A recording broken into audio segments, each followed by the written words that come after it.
Well, hello, it's Tara from Sojourn Psychology, and today I'm going to start a three-part series on how events become unmanageable in our lives, crisis, and stress. So when we're considering how events become unmanageable or hook us into our feelings and our negative behavior, it's really obvious that the first place that the whole cycle starts is just with the event. And when we're trying to understand this so that we can make better decisions going forward, a real simple question is, and even if you have a piece of paper, you could just write down the word event and ask ourselves, what happened? So we want to get a clear image or sense of where did everything start to unravel, whether that was today or last week or a couple weeks ago, and I just haven't been paying attention to myself and it's been throwing me off for quite a while now. Once we've established what the actual event is, then we start to try and make sense of what is the next step, which is really what is the thinking and the feeling that is going on for me. So when whatever's happened, what is it that I say to myself? What are my fears that show up? What are my emotions that get really, really big? So I might say something to myself like, there I go again, I'm failing, or people always leave, or, oh, I just don't understand why people would say something like that.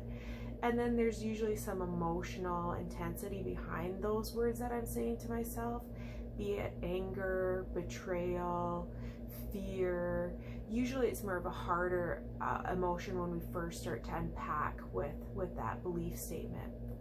That belief statement, those thoughts and those feelings really drive us into this next category that we will call autopilot or rituals. So the autopilot is when I'm not paying attention to my thoughts and feelings, I haven't noticed the actual event, I just start getting into some usual scripted behavior. So I might actually just go on my phone and click into my first social media account, click into my second social media account, start just scrolling through. That might be a way that we start using our autopilot. Or it might be that we just go to our text box and we start texting our certain friend to tell them can you believe what just happened? The rituals start leading us into what we really want to avoid, which is like our negative behaviors.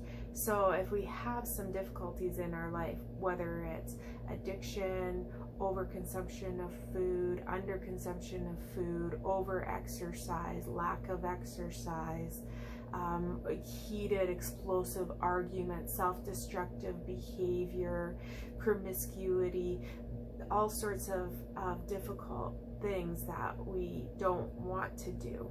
But because we've been in our autopilot, not paying attention, all of a sudden that behavior can explode. And what naturally follows after the actual behavior is the consequences of that behavior. Demoralization, crisis, the negative thoughts, the reinforcements of those negative beliefs that set us off in the beginning. And that's the cycle of these unmanageable events. So it's understanding a theory like this image or this step process to make better sense of, okay, well, like, what are those automatic behaviors that I'm actually doing that get me swept away into a risk of negative behavior? Now, as we're exploring this step process, there's many different places where people would say, or well, maybe this is where I could stop it. You know, like most of the times if we're trying to stop a negative behavior, if I'm not going to eat the liter of ice cream, it's the moment before I grab it out of the deep freeze that I'm like, do I really want to do this?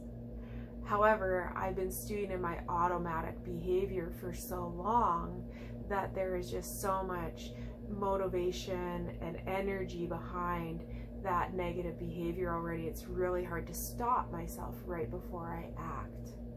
The actual place that we want to start gaining some wisdom to talk ourselves through to a different option is right around the event. If we can notice these events more quickly, that's amazing.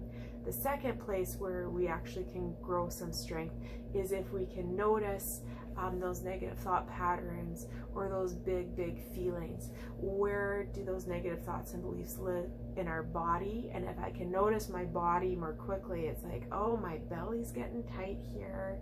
What just happened? Oh, I'm saying some pretty terrible things to myself. I'm feeling awful. I want to just jump away from it and get into my ritual behavior. Where at that point I could actually make a choice. I'm going to slow myself down. I'm going to think about this and feel about this. Maybe I could go to my support person, journal, listen to a feel-good playlist, try to find a different exit towards some positive behavior. Okay, so this is just part 1, and we'll go on with a few other focuses of questions and just understanding crisis and stress. All right, you guys, I hope you're taking care of yourselves.